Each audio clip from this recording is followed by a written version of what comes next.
ထိုင်းနိုင်ငံရဲ့ကြိုက်ထီးလို့ခေါ်တာပေါ့နော်အဲ့ဒီနေရာကိုသွားမှာဖြစ်ပါတယ်သူကကြတော့မြန်မာနိုင်ငံမှာဆိုကြိုက်ထီးလို့ပေါ့နော်မနက်အစောကြီးတောင်ချီကနေပြီးတော့တောင်တက်ကားလေးနဲ့တက်ရတယ်အဲ့လိုမျိုးလေးတောင်တက်တဲ့ file လေးပေါ့နော်လိုချင်လို့သွားမှာဖြစ်ပါတယ်လိုက်ကြည့်ပေးကြပါအောင်နော်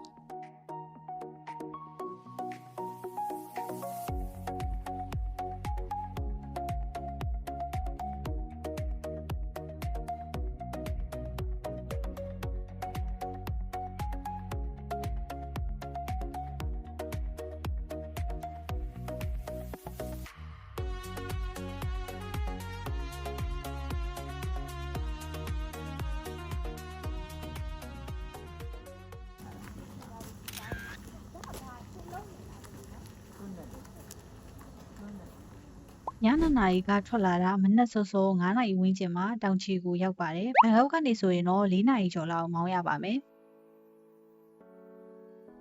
ဝီတို့တငယ်ချင်းတွေလွတ်တဲ့နေရာမှာကားထားခဲ့ပြီးမနက်စောစောတောင်ချီမှာအေးအေးလေးနဲ့စကားတွေပြောရင်ပတ်ဝန်းကျင်ကိုဆက်ဆူရင်တောင်ပေါ်တက်ဖို့တောင်တက်ကားလက်မှတ်ဝေပြီးကားဂိတ်ကိုတွားခဲ့ကြပါတယ်။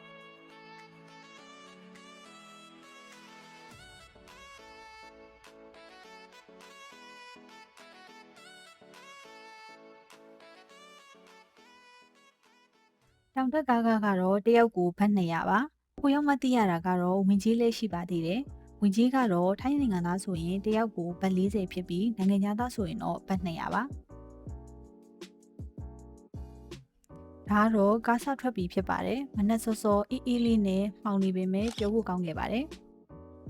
ခုကတော့တောင်ပေါ်ကားဂိတ်ကိုရောက်ပါပြီ။တောင်ပေါ်ကားဂိတ်ကနေဖျားချီတော်ရနဲ့ကြောက်တုံးကြီးရှိတဲ့နေရာကို1 ကီလိုမီတာကျော်လမ်းလျှောက်ပြီးတက်ရပါတယ်။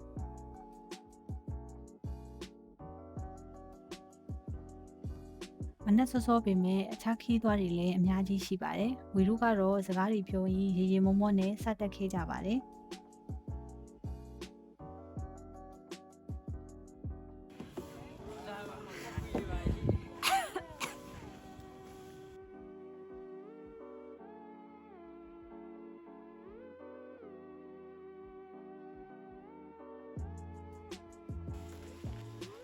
လမ်းမှာမုံဆိုင်လေးတွေလည်းရှိပါတယ်။ဝီတို့ကတော့မောလာလို့ခဏနားရင်ခောက်ဆွဲပြုတ်တွေဝယ်စားခဲ့ကြပါသေးတယ်။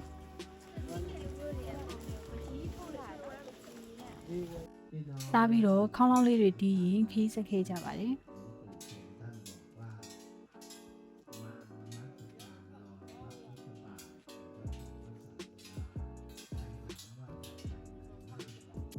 စကားတွေပြောလိုက်နားလိုက်တက်လိုက်ဓာတ်ပုံတွေရိုက်လိုက်နဲ့ကောင်းကင်ရှိကတော်တော်လေးလင်းပြီးလှလာပါပြီ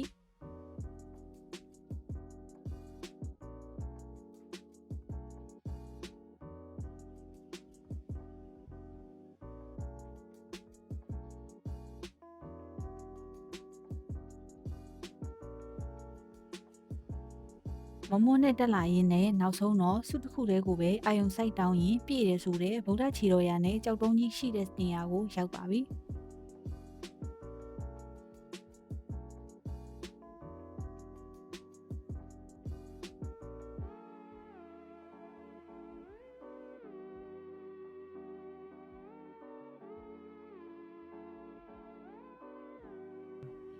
ဒီဖျားရင်မြင်ကနေနောက်ထပ်မြေပုံအတိုင်းဆက်သွားရင်အနီရောင်ဝိဆတွေနဲ့စာရေးပြီးဆူတောင်းတဲ့နေရာလေးကိုရောက်ပါတယ်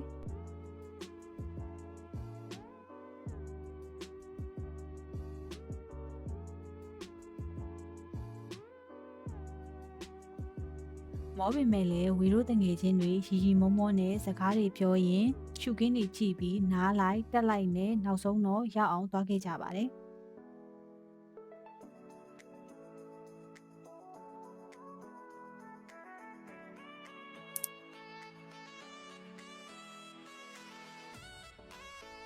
ဒီနေရာမှာဝီတို့တငယ်ချင်းတွေလည်းလိုချင်တဲ့စုလေးရေးပြီးအပင်မှာချီပြီးဆူတောင်းခဲ့ကြပါတယ်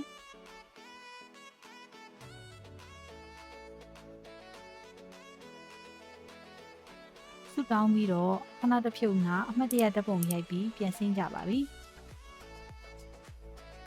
အစင်းမှာတော့ဝီတို့တစ်ဖွဲ့လုံးတက်တက်ကြွကြွဖြစ်နေပါတယ်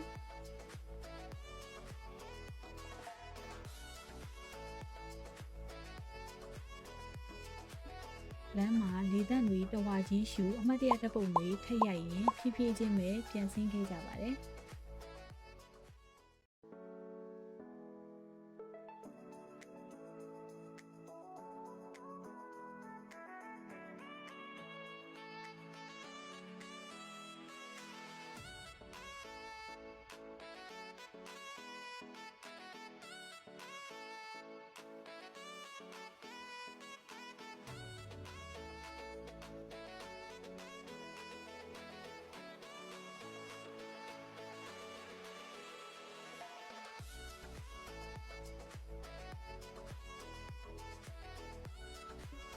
အတက်တုံးကမှောင်နေတော့တေချာမမြင်ခဲ့ရတဲ့ကော်ဖီဆိုင်လေးတွေကလည်းထိုင်ရင်စပွဲအရန်ကိုလှပါတယ်။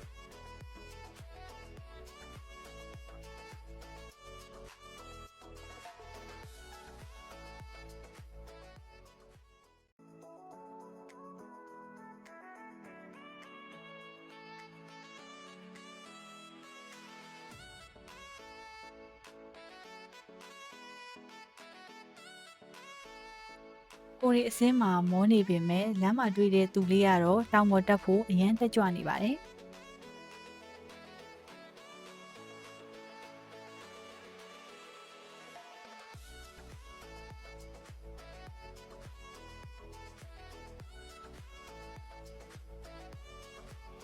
ဒါကတော့လမ်းတစ်ဝက်မှာဝီလိုတစ်ဖွဲ့လုံးခဏနားပြီးအမောပြေမှာခီးဆက်ခဲ့ကြပါတယ်။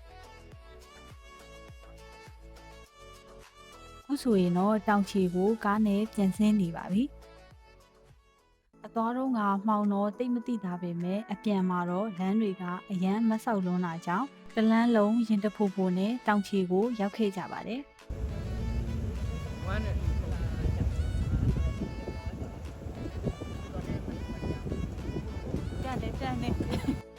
တောင်ချီရောက်တော့ဗိုက်စာရာနဲ့ထိုင်းမွေးငါဆိုင်လေးမှာဝင်စားခဲ့ပြီးပြန်ခဲ့ကြပါတယ်။